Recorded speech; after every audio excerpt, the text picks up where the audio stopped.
भारत के पांचवें धाम श्री रुक्मणी बालाजी मंदिर बालाजीपुरम बैतूल मध्य प्रदेश में हम सभी एकत्रित हैं और हर साल की तरह एक अभिनव यात्रा की शुरुआत होने जा रही है। एक पवित्र यात्रा, एक ऐतिहासिक यात्रा, एक प्राचीन यात्रा। हम उन सारी जगहों पर जाते हैं हर साल जहाँ पे हमारे पूर्वजों ने, हमारे ऋषि मुनियों ने ईश्वर को पुनर्स्थापित किया था।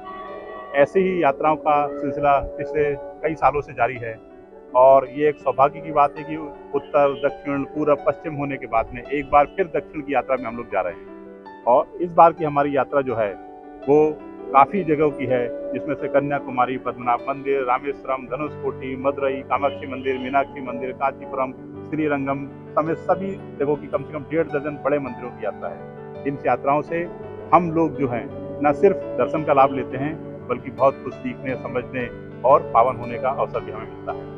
इसके प्रेरणा स्रोत और इस यात्रा की मुख्य भूमिका निभाने वाले बालाजीपुरम संस्थापक श्री सेम वर्मा जी हमारे साथ भी हैं और सभी यात्राओं में लगभग वो हमारे साथ रहे। और अब हम उनसे जानेंगे कि इन यात्राओं का विचार उनके दिमाग में कैसे आया, किस तरीके से उन्होंने यात्रा का सोचा कि इन सारे लोगों को ले जाना चाहिए, जिसमें 5 साल का बच्चा भी जाता है और 85 साल का बुजुर्ग भी जाता है। इसमें आवास, भोजन, यात्रा, लोकल ट्रैवलिंग सारी व्यवस्थाएं जो है मंदिर प्रबंधन की ओर से की जाती है।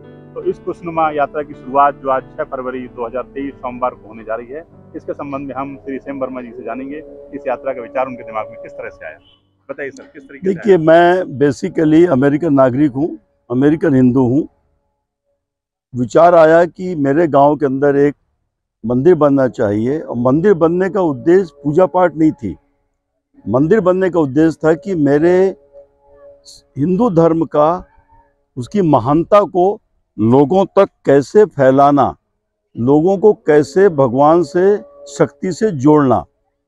तो मंदिर बनाने का मुख्य उद्देश्य ये था कि लाखों करोड़ों लोगों को पहले मैं अपने धर्म से जोड़ूं जिसका फ़ायदा मिले, और उसी दिशा में ये रहा कि इनको जब तक पूरे इंडिया के जितने धार्मिक स्थान हैं और इवन विदेशों के जितने लोग मंदिर से जुड़े उनको सबको अलग अलग जगह ले जाके दर्शन करवाना। इस दशा में पहली यात्रा हमारी हुई थी अमरनाथ की। उस अमरनाथ यात्रा में 85 साल के बुजुर्ग भी गए थे और हम लोग इतनी तैयार ऑक्सीजन के सिलेंडर लेके गए थे। यदि किसी की वहाँ मृत्यु हो गई तो उसकी अंत्येष्टि भी हम लोग वहीं करते। भगवान के आशीर्वाद से सब सुचारू रूप से वापस आ गए और आनंद से अमरनाथ की यात्रा की हम लोगों ने। यात्रा के पश्चात उसके बाद से कंटिन्यूस हर साल यात्रा होती। कोरोना का समय 2 साल की गैप पड़ी, उसके पश्चात अभी तक ये 15वीं 16वीं यात्रा हो रही है और कंटिन्यू रहेगी हर साल। ब्रह्मोत्सव के पश्चात कहीं ना कहीं हम लोग जाते हैं, इनको लेकर के लोगों को धर्म से जोड़ते हैं और इसका असर देखने को मिल रहा है। बैतूल बाजार जहाँ की काफ़ी मतलब क्या कहा जाए कि धर्म का प्रचार कम हो गया था, वहाँ फिर से धार्मिकता बढ़ गई है। ये हमारा गांव है बैतूल बाजार और यहाँ के आजू बाजू के कई लोग जाते हैं, बाहर के 1-2 लोग अभी नागपुर के जा रहे हैं यात्रा में। अतः इस तरह से लेके लोगों को धर्म से जोड़ने का मेरा मेन उद्देश्य है कि कई हद तक सफलता मिली है, आगे भी चालू रहेगा। जय बालाजी, जय बालाजी। जैसा कि इस समय बहुत सारी जोड़ो यात्राओं का चर्चा चल रही है और इसमें जो है धर्म से जोड़ने वाली यात्रा, मंदिर से मंदिर की जोड़ने की यात्रा, ये सारी यात्रा है। इस यात्रा के विषय में मैं थोड़ा सा ये जानना चाहूँगा कि किस तरीके से हम दिन की शुरुआत करते हैं, क्या दिन बने रहता है, भोजन की क्या व्यवस्था रहती है और आखिरी तक की क्या व्यवस्था एक आम तौर पे रहती है। आम तौर पे बेसिकली हम लोग बहुत पहले से रिजर्वेशन करा लेते हैं ताकि सब लोग कंफर्टेबली 1-2 बोगी, इस साल 2 बोगी में सब फिट हो रहे हैं, इकट्ठे जाते हैं। यहाँ से शुरू होकर के लौटते तक बड़े अनुशासित तरीके से रहते हैं। जो भी भोजन हम लोग कराते हैं वो भोजन सबको करना है, सबको हेल्दी भोजन देते हैं, दूध इत्यादि। और जो आरती का समय है यहाँ का बालाजी का, वो ट्रेन के अंदर सुप्रभातम आरती होती है सवेरे 6 बजे, 6:20 पे। फिर दोपहर को होता भोग, भगवान को भोग लगाते हैं और शाम को संध्या आरती 6:15 को होती है, वो आरती भी होती है और उसके बाद शयन आरती होती है। उसी के बाद दर्शनार्थी लोग शयन करते हैं। तो पूरी परंपरा जो बालाजीपुरम की है उसको यथावत ट्रेन के अंदर भी किया जाता है और आश्चर्य होगा कि दूसरे पैसेंजर लोग भी सैकड़ों की संख्या में उस आरती में सम्मिलित होते हैं ट्रेन के अंदर। तो जहाँ भी रहेंगे, ट्रेन के अंदर, होटल में, जहाँ भी हम लोग रहेंगे, उस समय पे पूरी भगवान की आरती की जाती है, पूरी पूजा पाठ की जाती है। भगवान की फ़ोटो लेके जा रहे हैं, वहाँ रखी जाती है, उसकी पूरी पूजा पाठ जैसी विधि पूरी यहाँ होती है, उसे वहाँ की जाती है। तो चलिए हम लोग जो है यात्रा की शुरुआत करते हैं। आज 6 फरवरी से 15 फरवरी तक के ये यात्रा चलेगी और इस यात्रा में हम इसी दौरान इस बालाजी यात्रा के नाम से जो ब्लॉग बनेगा, इस ब्लॉग में आपको सारे जगहों के दर्शन कराएंगे, लाइव दर्शन आप देखने को मिलेगा आपको। इसके बाद में हमारे जो यात्री हैं साथ में उनके साथ करेंगे, बातचीत करेंगे। इसके अलावा जो भी ट्रेन में दूसरे लोग मिलेंगे उनके विचार जानने की कोशिश करेंगे और आपके कमेंट्स, आपकी प्रतिक्रियाओं का भी हमें इंतजार रहेगा। तो आइए हम अब आपको मंदिर के अंदर सारा जिस तरीके से यात्रा की शुरुआत होती है उससे हम रूबरू कराते हैं। जय बालाजी।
भारत के 5वें धाम श्री रुक्मणी बालाजी मंदिर बालाजीपुरम से जो तीर्थ यात्रा निकल रही है उसके लिए हमारे 100 तीर्थयात्रियों के लिए यशवंत बाबी जदे की ओर से नाश्ते की कुछ व्यवस्था की गई है, जिसमें पानी का बॉटल है, जिसमें बिस्किट हैं, जिसमें नमकीन है, जिसमें लड्डू हैं। ये सारी व्यवस्थाएं जो है बाबी जदे की ओर से की गई है। हम भगवान बालाजी से प्रार्थना करते हैं कि उनको लंबी उम्र सुखी संपन्न बनाएं। जय बालाजी। भारत के 5वें धाम की जो तीर्थ यात्रा है उसके लिए अनूप वर्मा जी, कुणाल रेस्टोरेंट वाले, वे लेके आए हैं। ये जो है नाश्ते, ये गुप्त दान वाला नाश्ते की व्यवस्था है, और नाश्ता नहीं, शाम का भोजन है, शाम के भोजन की व्यवस्था है। शानदार पूड़ी और सब्जी और पानी की व्यवस्था है। इसको हम देखेंगे, इसको अनबॉक्सिंग करेंगे। इसमें 5-6 पूड़ियाँ हैं, शानदार सब्जी है और कुछ व्यवस्था है, अचार वगैरह भी है। जय बालाजी।